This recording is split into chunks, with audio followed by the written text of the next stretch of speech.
चुप हो जाओ मेरी बच्चियों, अब भगवान को यही मंजूर था। आज से मैं ही तुम्हारा पापा हूँ और मैं ही तुम्हारी माँ। ये कहानी है रागिनी और शिवानी की। दोनों सगी बहनी थी जो अपने पापा कमल और माँ निशा के साथ खुशी खुशी रहती थी।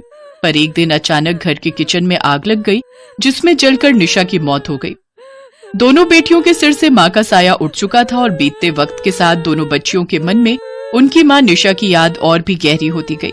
और फिर करीब 1 साल बाद, अरे तुम दोनों अब तक ऐसी ही बैठी हो, चलो जल्दी से तैयार हो जाओ।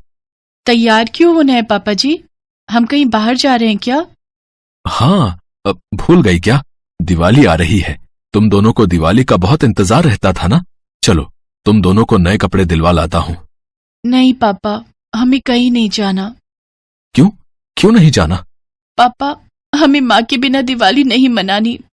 नहीं बेटा, ऐसा नहीं कहते। माँ नहीं है तो क्या हुआ, पापा तो है ना। चलो अब जल्दी से तैयार हो जाओ। पर माँ के बिना हम दिवाली कैसे मनाएंगे पापा? मैं जानता हूँ मेरी बच्चियों कि तुम भी निशा को बहुत याद करते हो, पर उसके जाने के बाद भी हमें जिंदगी तो जीनी होगी ना। तो हम जी तो रहे हैं ना पापा। ऐसे देखो, निशा जहां भी होगी वो हमें देख रही होगी और वो भी यही चाहती होगी कि हम दिवाली मनाएं हमेशा की तरह। और उसे कितना दुख पहुंचेगा जब उसे पता चलेगा कि तुम लोग उसकी याद में दिवाली नहीं मना रहे, जबकि तुम दोनों को तो दिवाली कितनी पसंद है। पर पापा, बस अब और कुछ नहीं, जल्दी से तैयार हो जाओ। हम तीनों साथ में चलेंगे और तुम्हें जो ड्रेस अच्छी लगेगी मैं तुम्हें दिलाऊंगा, ठीक है? बाजार में कमल ने पूरी कोशिश की कि उसकी दोनों बेटियां खूब एंजॉय करें। वो चाहता था कि धीरे धीरे ही सही, पर वो दोनों फिर से पहले जैसी हो जाएं। उस दिन शिवानी और रागिनी ने खूब सारी चाट पकौड़ी खाई और अपने लिए सुंदर सुंदर कपड़े भी लिए। फिर शाम को तीनों हंसते खिलखिलाते अपने घर वापस लौटने लगे। कमल के पड़ोसियों को उन्हें हंसता खिलखिलाता देखकर बिल्कुल अच्छा नहीं लगा। देख रही हो सरला, अभी निशा को गए 1 साल ही हुआ है और शॉपिंग भी शुरू हो गई इनकी तो। हाँ देखो तो सही, तीनों कैसे हंसते हंसते आ रहे, जैसे निशा के जाने का कोई दुख ही ना हो।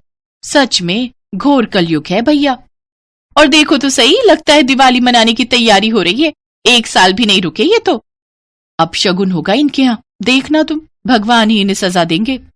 कुछ दिन बाद दिवाली आ गई। चुप हो जा शिवानी, रो मत। हाँ रागिनी, भले ही निशा हमें छोड़कर चली गई हो, पर वो हमेशा हमारे साथ है, यहीं कहीं। मम्मी कहाँ है पापा? आओ हम बाहर चलकर अनार जलाते हैं। शिवानी, तुम्हें अनार जलाना पसंद है ना? हाँ जी पापा, मैं अंदर से फुलझड़ी का पैकेट ले आती हूँ। ठीक है, जल्दी आना, वरना मैं और रागिनी सारे अनार जला देंगे। हाँ नहीं, मेरे लिए रुकना, मैं बस अभी आई।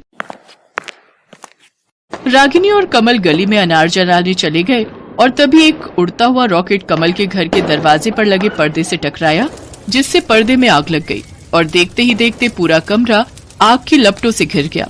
आग देखते ही शिवानी अंदर से चिल्लाई, पापा पापा बचाओ, आग आग। शिवानी की चीख सुनकर कमल और रागिनी के होश उड़ गए। कमल जोर से चिल्लाया, तुम घबराओ मत मेरी बच्ची, मैं आ रहा हूँ। जैसे ही कमल कमरे की तरफ भागा, तभी आग में पूरी तरह से जल रहा वो पर्दा कमल की तरफ उड़कर आया, जिसे देखते ही कमल अचानक रुक गया। देखा, मैंने कहा था ना कि कोई अपशगुन जरूर होगा। देखो, पहले निशा गई और अब वो बच्ची आग की चपेट में आ गई। हे भगवान, अब क्या होगा, कैसे बचेगी वो? तभी अचानक आसमान में बिजली कड़की और बहुत तेज बारिश होने लगी। बारिश इतनी तेज आई कि कुछ ही देर में सारी आग बुझ गई। आग बुझते ही शिवानी कमरे से खुद चलकर बाहर आई। चौंकाने वाली बात ये थी कि भयंकर आग में इतनी देर रहने के बावजूद शिवानी को एक खरोच तक नहीं आई थी। वो पूरी तरह से ठीक थी। शिवानी बेटा, तुम ठीक तो हो?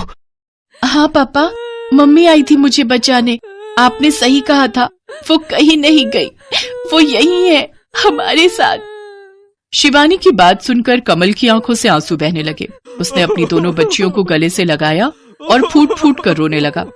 साथ ही उसकी नजरें हर तरफ निशा को ही ढूंढ रही थी, जो फिलहाल उसे कहीं नहीं दिख रही थी, लेकिन उसके होने का एहसास कमल को भी था।